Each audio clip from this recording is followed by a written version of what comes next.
best supplier of generic medicines, best and at competitive price supplier of global medicines, generic medicines.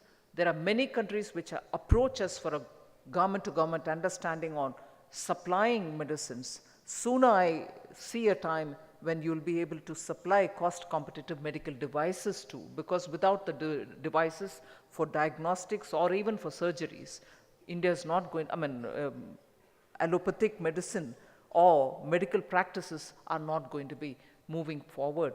And that technological advancement through the devices is something which is absolutely necessary for better medical and public health care. So if there is this prospect which exists, and if there is a big market in India which is well established, it is important for us to also achieve competitive manufacturing capabilities for producing medical devices.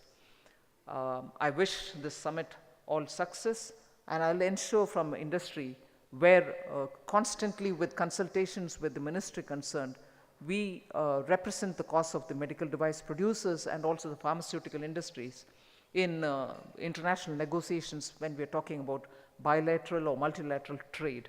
We shall keep that going. I was happy to hear the FICCI recognize the efforts that we've put in World Health Organization, TRIPS compliance, which itself gives you a lot of policy space to be able to manage the whole affair of generic medicines, right to produce generic medicines, issues related to compulsory licensing and so on, intellectual property, where we have enough and more legal and robust legal framework to deal with IPR issues. So I think it is important to recognize that India has the necessary wherewithal for the medical devices industries to consider it as the best place for investment. You can of course choose first on the table Karnataka. That will make Mr. Deshpande and all of us extremely happy. I invite all of you all to Karnataka, start investing here. The medical devices parks are also waiting in Telangana and Tamil Nadu. This is a sector to grow in. I wish this meet all success, and all the participants, I hope you have fruitful interaction. Thank you.